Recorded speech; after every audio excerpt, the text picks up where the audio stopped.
hopefully. Terrific. Well, standing a little bit closer than the usual introduction is our next speaker as he gets set up. I will welcome Leo Bonanni as our next speaker. And then, of course, as you all know, after Leo speaks, we will have our sustainable show-off at 2 o'clock right next door. So plenty of excitement still in store for us this afternoon. Our next speaker is Leo Bonanni, with the belief that every consumer has a right to know where everyday products come from and what they're made of. Leo founded Sourcemap.org, a social network and a tool for life cycle assessment and supply chain transparency. Leo is a doctoral candidate at MIT, at the MIT Media Lab, where he researches and teaches sustainable design. Sourcemap emerged from a curriculum that Leo developed at the MIT Media Lab, which he actually teaches. It's a curriculum he developed on radical sustainability in product design. Prior to pursuing his doctoral degree and teaching at MIT's Media Lab, Leo worked as an inventor and a designer in the MIT Kitchen of the Future and the MIT House of the Future. He also practices architecture, industrial and interaction design. Please welcome to the Greener Gadget stage, Leo Bonanni.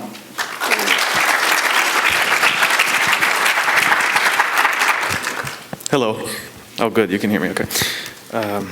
It's quite an honor to be here. Thanks for getting me down to New York. It's always a pleasure. I would tell you the story of Sourcemap, which is essentially a project that shares a fascination we all do about where things come from. But I'll start with a little aside, something really retro. There was a material that was really popular in the end of the 19th century called ivory. And it had always existed, and kings and princes had always had objects made of ivory, but that was just about it. And in the latter half of the 19th century, a really big explosion happened, and something came about called the middle class. And all of the people in this middle class wanted to have ivory objects. And in fact, the biggest market was cutlery, knife handles, billiard balls, piano keys. So it's really essential things. And by the 1880s, they were killing about 65,000 elephants a year to supply mostly Western Europe, England, with these objects.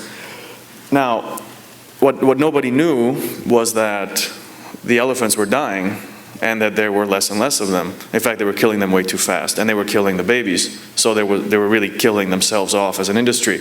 And the reason nobody knew that was because the people who made the billiard balls weren't talking to the military that was invading Africa, and everything seemed to come from giant piles of dead elephants that people found along the shores of the continent. So there was all sorts of ignorance. And I'm sure this was never any good for the consumers in the end, or the producers of ivory, or anybody except the people involved in the extraction at the very end. And so, well, you know, you don't get ivory much anymore. And this is a story that has the potential to repeat itself over and over again, actually at an accelerating rate. And where this all started for me and for Sourcemap was to look at computers, because so much of what we do as designers, as inventors, is to sell more computers. And so what are we selling? Because we're not selling billiard balls anymore. So we started to look at what's inside a computer. And there's really staggering amount of stuff inside each laptop. So I looked at a big laptop like this one, a 17-incher. And you know, you talk about a pound of copper. That's a lot of copper. Imagine that times 100 million. 500 million, a billion laptops. You're talking about a lot of tin. Tin's a funny one because almost all the tin in the world is mined by families, individual, small, called artisanal mines. They're essentially completely unaccounted for on the global scale. Lithium, there's a lot of lithium in your laptop. In fact, there's so much lithium that it could be called a bomb. And 98% of the world's lithium is in, does anybody know? It's in Bolivia. Good job, yeah. Evo Morales has given it to the indigenous people, so they'll be the ones that either we are invading next or working out deals with. Okay, then there's some really rare materials, and I'm just giving you 5 materials here. Rhodium, there's 5,000 tons of rhodium on the planet. We each have a fraction of a gram in our iPods and our laptops and everything. But that's a pretty staggering thing. 5,000 tons is a really small amount. Every year we manage to get about 20 tons out of the ground. Indium. Indium has been big in the news recently. Indium is what LCD screens are made of. It's that transparent substrate that allows us to see through the circuit onto the image. So indium has been in the news because if there's a gram of indium in every TV, in every laptop, in every screen, basically, how much indium is there? Well, some people have said there's about 5 to 10 years left of indium. There's actually a list of a lot of materials that, if we keep growing, and this is kind of like the story of ivory, if the people who can afford computers grow as they should, as they will, if a middle class keeps being able to afford these things, you're going to look at extinction rates for basic materials like silver and tin and indium. But you don't have to worry, because according to the Indium Corporation, future increases are expected to be easily accomplished. Indium can enjoy virtually infinite growth in use without supply limitations. So at least we're safe with that one. However, there's other problems with not knowing where things come from. Pretty severe ones for business. Now this is a case of a medicine that was recalled last year, widely used medicine called heparin as a blood thinner, but basically it turned out it was contaminated. The source of the product wasn't verifiable. Dozens of people died that we know of. Now, of course, we don't eat computers, we don't inject them yet. But if you follow where computers end up, you'll see lots of maps that look like this, which is essentially they end up in places with very lax environmental controls where they're then melted down or burned or broken or smashed with a hammer, whatever it takes to get something out. And so every 2 or 3 weeks, if you log on to the Product Safety Commission website, you'll find a recall for some kind of cheap jewelry for children at some large retailer. And this particular one was last month, cadmium and lead, over 50% of the jewelry. Now, how do you think cadmium and lead made it into children's jewelry? Because those aren't easy metals to just stumble upon. What they're finding is that these things have been melted out of laptops and made into children's jewelry. So actually, not knowing where things come from does end up with you, well, or your children eating some of it. So that's what got us started. We mapped what we think is the supply chain behind a laptop. This is circa 2007. It hasn't changed much, but I think there's less lead in it. So this is the kind of spider web that you would imagine. We actually trace every single material. There's about 50 materials. They're sourced in about 25 countries, at least. And they zigzag all around the world. And if you look at this drawing, I mean, the first thing that people said, well, that's pretty impressive. I mean, that supply chain basically touches everybody's life on Earth. Whether you're on the extraction, the manufacturing, or you own a computer, you are somewhere in this supply chain. It'd be very hard not to be, because this is the supply chain for every computer chip. It has some of the rarest materials, some of the most precious, in fact, the most precious materials. Almost all of them are enclosed in silicon, so you'll never really get them out again. And so this is a precious thing. It's like a chest of jewels. It's got more precious gems and metals than any pope has ever had in the history of time. So in that sense, we're each holding a treasure, and it's a really awesome thing, then we should respect it. But at the same time, there's obviously complexity here. A lot of times people now resort to, you say, well, I want to know where things come from. We can't know where things come from, so let's just slap a label on it. Let's say it's green. Let's say it's 9 stars out of 10. It'd be impossible for any third party to ever audit this supply chain, or any government body. In fact, you pretty much need everybody on Earth to participate in auditing this supply chain. And that's where we got the idea to make Sourcemap, which is really a crowdsourced version of this, an embodiment of this idea that every product that we own is actually just we only own it for a brief time in its life. And it came from lots of places with lots of people, and it's probably going to end up lots of other places with lots of other people.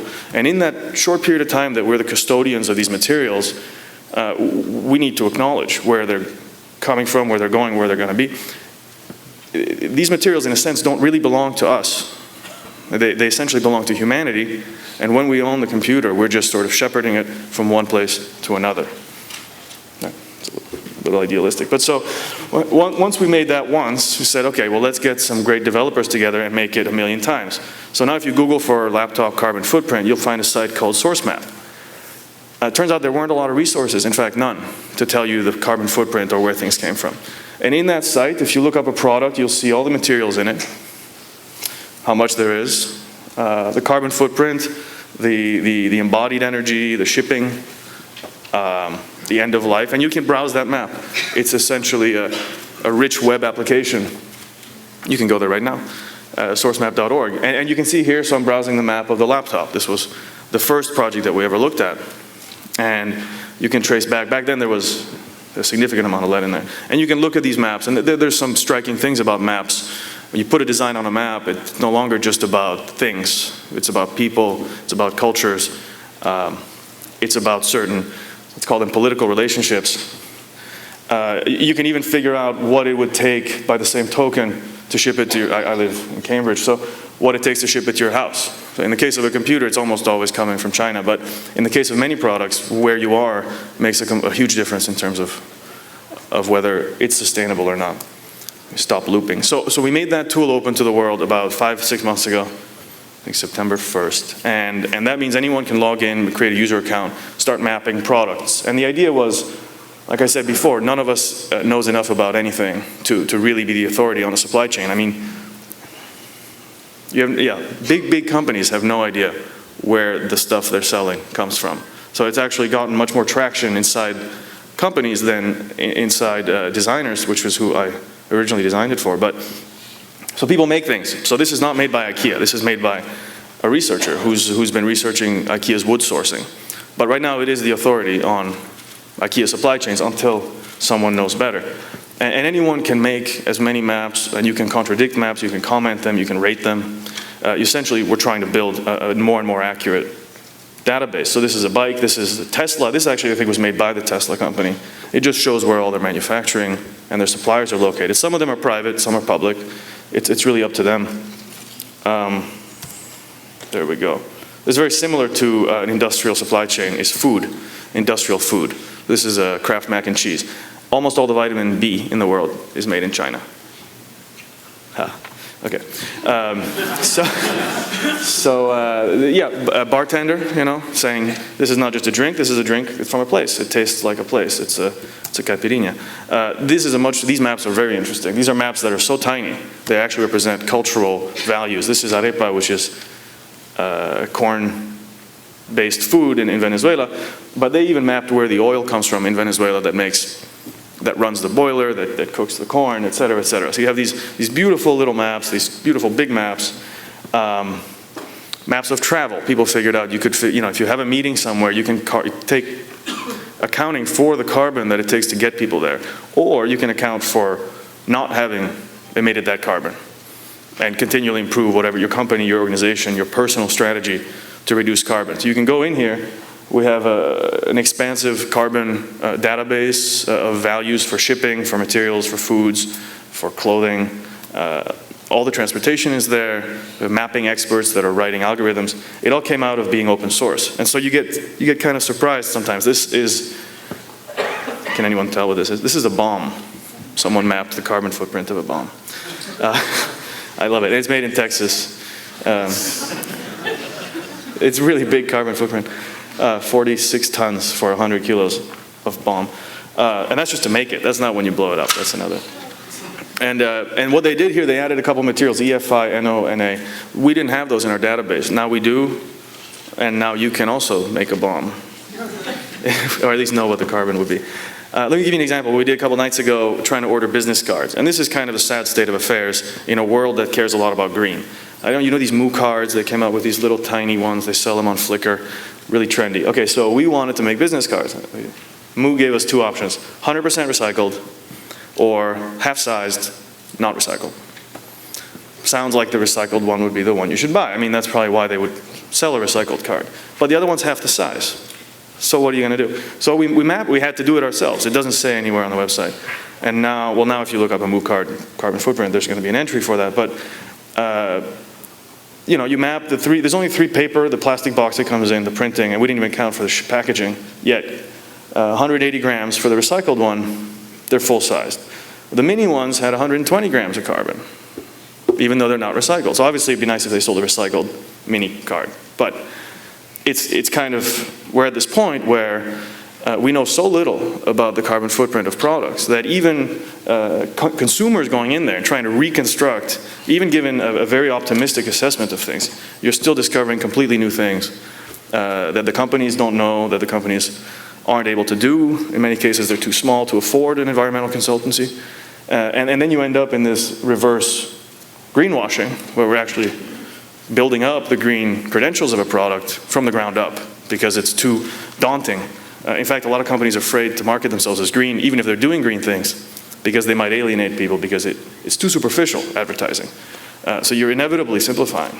But now you don't have to simplify. You can say, we are exactly this green, and you can go look at the math. You can question the math. You can even look at the source code that we made. You can download it, you can clone it. It's a completely GPL, so open source project. And so we're trying to make this, universal resource. But carbon's not the only important factor. In fact, it's only one. And once you start to map things, like I said earlier, you start to look at who are the people involved? What are their lives like? What is the social sustainability? Are we just using social capital in a way that's unsustainable? These are the tin mines on this little island off of Indonesia called Bangka Island. They make 50% of the tin in the world, entirely artisanal and almost entirely illegal. It's actually not legal to mine tin on Bangka Island. You start to tell very interesting stories all of a sudden. And then, well, we need tin. So it's a good thing that we keep the supply stable. You can even go and export this data into any other medium. So in this case, because we're not there to hold the data captive, we're there to spread it and spread the tools out as far as possible. So this is Google Earth. And if you want to find where things come from on Google Earth, it's actually quite easy because the mines are sometimes huge. So that's the mine, that's the city. You can browse around, you can find where they're holding the water, for treatment or for not treatment. You basically get these giant scale of operation, and you can really zoom in. For the first time, we don't want there to be any excuse for people not to know where things come from. It's possible to know. It's possible to know down to the street address. It's possible to know the name of the person making it. It's possible to know it for every product on Earth. There should be no excuse. Oh, whoa. Okay, so how we really started, I'll tell you, so this is the story of the project, which is, we came out of semiconductors because I'm at the Media Lab and that's what we do. We put computers and things. But the first people to come to us weren't from that industry. They were actually small businesses. They were interested in food. They're local in many ways. This was one of the first users. I don't need to play the video. Basically, he wants to go see the farms that the food are going to come from. He's a caterer. He sells locally sourced food for 6 months a year or however long he can. He makes a map of every menu. He prints it on the menu. He posts it on the website. Obviously, he charges a premium for knowing the farms, for the quality control, for finding these things for people, but then he shares the information. So you can go to the farm if you like the food, you can buy more. So there's an incentive for the supplier in this case.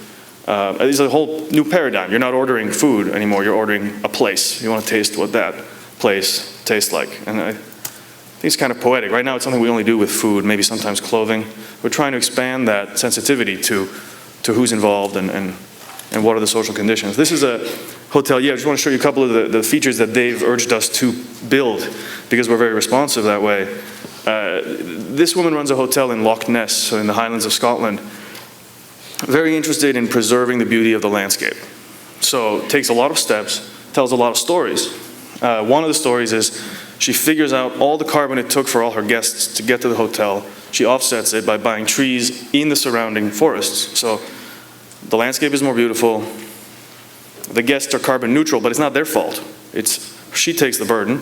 She tells the story, so she doesn't have to worry that someone's going to say, well, this is just greenwashing. You can't just put a stamp on your website that says, offset. You say, this is what I'm offsetting. If you think I'm wrong, please come talk to me about it. It's essentially a scaling up to a higher degree of accuracy than potentially we've ever had possible before.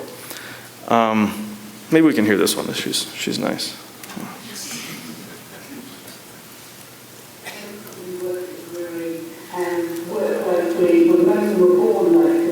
Therefore, protection of this ground and the laws that we have, it's in everybody's heads. It's just an underpinning thing that we all think is the right thing to do.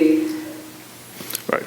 So that was, for me, that was pretty powerful because there are still people, who care about where they are, and they work there because they care about the place. And So this woman's story is very, very unique. She is one of the brewers in the Highlands of Scotland. We were sponsored by the Highlands and Islands Enterprise at the very early beginning of this project, and they have a lot of problems related to being so distant from other places. They're very far north. So they have, just in the case study of the breweries, they have 18 breweries, as far north as, I don't know, it's very far north.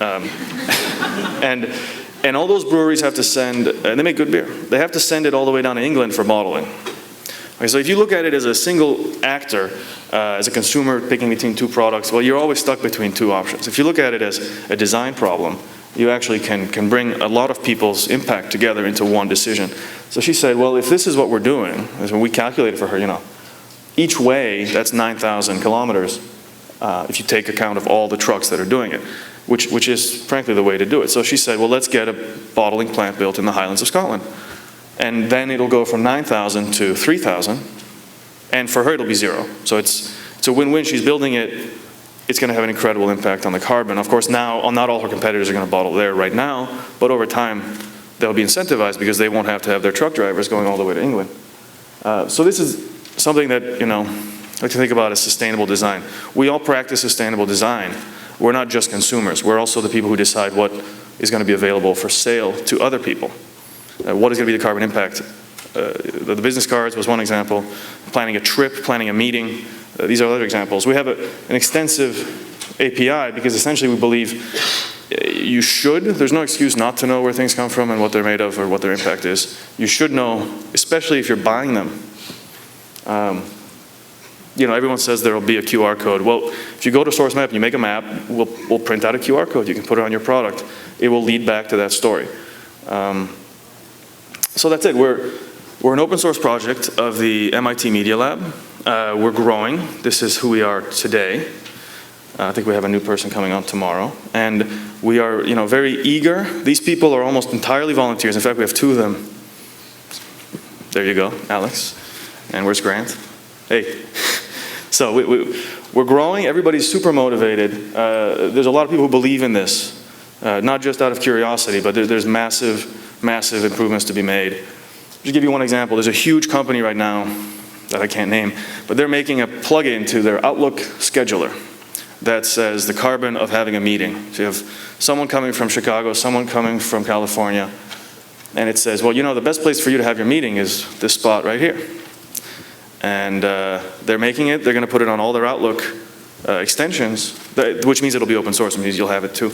And they're going to save, tons and tons of time spent flying, money spent on air tickets, and carbon.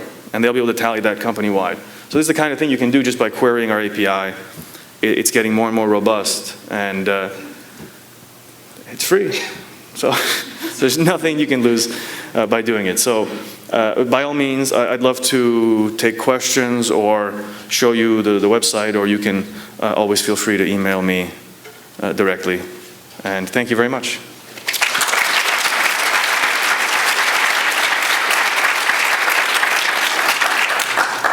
Thank you very much, Leo. Terrific presentation. Cool. It is now my pleasure, in addition to thanking Leo, to introduce our next segment. No time for questions. But Leo can make himself available if you'd like, down below for questions. That would be great. Thank you.